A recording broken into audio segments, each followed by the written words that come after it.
Hi, it's Steve Schwartz with B&H Photo Video Pro Audio, here with the amazing Scott Kelby, awesome photographer, prolific author.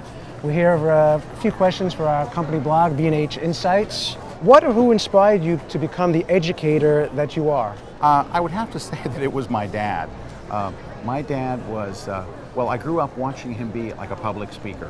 So he was a public speaker, he was an MC, he always emceed different events and stuff, and he was great at just teaching you anything. He had that teaching gene, and I think between his public speaking and his ability to communicate things so well, as I was growing up, he had a lot of wisdom, just a lot of how to do everyday things kind of stuff, and he had great ways of saying it to where I'd go, oh, that makes sense, and then I became a teenager and it all went out the window. But early on, when the foundation was being built, I think that's what really kind of inspired me to do it, because growing up seeing your dad on stage all the time, you figure, well, it's just what you're supposed to do at some point. What advice do you have for someone wanting to become a professional creative photographer today? Well, here's the thing, because digital cameras have gotten so incredibly good, you have to do something to really stand out, because the cameras today will take a good picture. There was a time where you had to be a real craftsman to be able to get a good picture. There wasn't an LCD in the back of the camera. You couldn't change ISOs on the fly. You couldn't do a reshoot. You couldn't do a retake. It was pretty much, you really had to be a craftsman. Today, anybody can go buy a digital camera off the rack and get a good shot. The camera does so much work for you, which means for you to stand out as a professional photographer today, you have to be really good. You have to be able to stand out from the pack. You have to do something that's unique, that's going to make you stand out from the person that just went and bought a camera and thinks, hey, I'll shoot your wedding for free, I'll do your portrait for free. You've got to take it to that next level. Yeah. How about your favorite place in the whole world to shoot? I'm going to have to say Tuscany. Okay.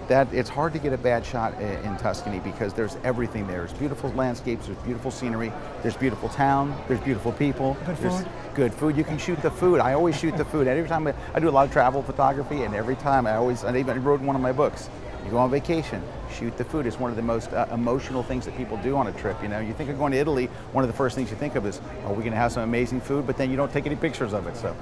Tell us about the photograph that got away. I was in Hawaii, and it was kind of a little bit drizzly out, and just that little bit of rain.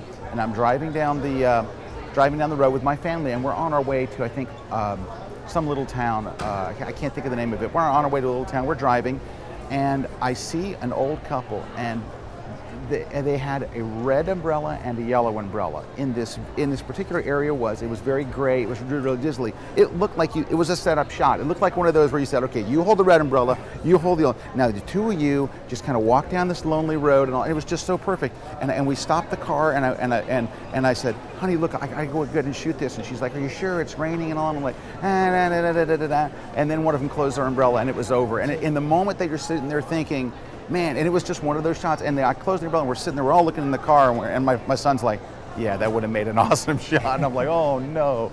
What software do you find yourself using most often? Hands down, Lightroom. I think I do about 80% of my work now in Lightroom, which is a sad admission for someone who is known as the Photoshop guy. But I hate the production side of stuff. I really like the creative side of stuff. So Lightroom lets me get the production stuff done really, really quickly so I can focus on the creative. And then when I need to go to Photoshop, I don't mind leaving Lightroom because I know I'm going to Photoshop for something fun. I'm not going there to fix something. I'm not going to go and try to repair it. I'm not going there for anything but creativity and fun. So Lightroom, hands down, is what I use the most. And your favorite feature? Do you have a favorite feature in Lightroom 3? Yeah, well, I'm going to give you two things because my favorite feature overall is the print module, because I love coming up with creative print layouts.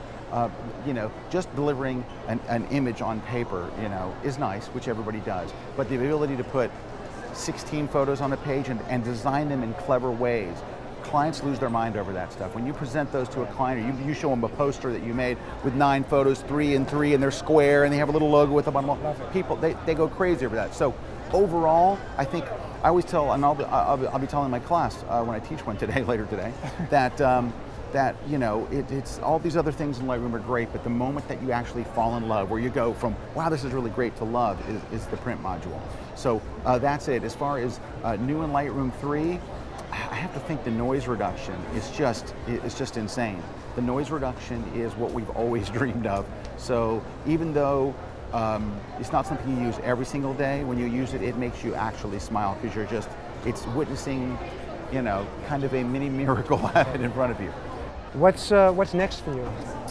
Well, of course, I'm always working on a new project. My next project is I'm working on a portrait retouching book. So it's called Professional Portrait Retouching Secrets.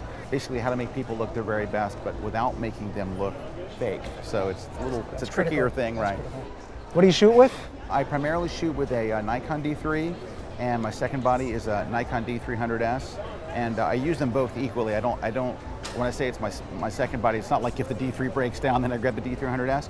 For travel, I like to use the D300S because I can use the 18-200 lens on it, and so I just put one lens on in the day, and then I'm covered for everything. I hate to be like on vacation with my family and I'm having to switch lens and carry a camera back. I want one camera for the whole day. So I wind up using the D300S quite a bit, but those are my primary cameras. Do you have a favorite lens? So 18-200 for travel, but what about? My workhorse lens is the one I'll be using today. Is the 7200 f2.8 VR. It's such a crisp, sweet lens. I mean, the quality of the glass is fabulous. It's got that nano coating, which I thought was a bunch of marketing hype. It turns out to be really, really great. Right. So yeah, that's that way. If I had to be on a desert island with one lens, I'll do that one. Yeah. Anything on your wish list?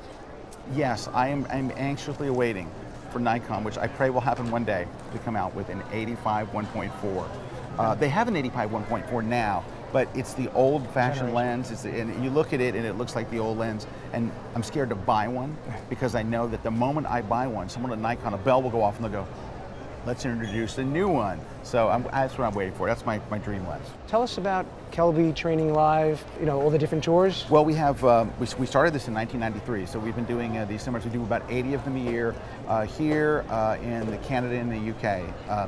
And they're one-day training seminars, and that's what we're at here today. We average about 475, 500 people per city.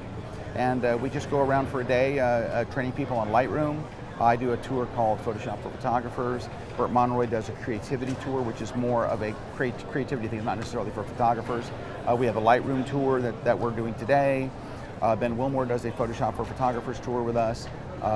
Dave Cross does a Maximum Photoshop tour. This was a test question, you know that. Yeah, I'm sorry. There's a lot of tours. Joe McNally does our off-camera lighting tour. That's why there's 80 of them, because it's not just one going 80 times around the country. And then we have our online training component, which has just exploded, which is because you can watch it anytime, anywhere in the world, 24/7. Awesome. So awesome. That's the other part of the scheme. Awesome. Well, Scott, I appreciate the time. Oh, I know you got. Thanks, man. I know you got to get in there and get going. Really appreciate it. My pleasure. Thanks. That's a wrap.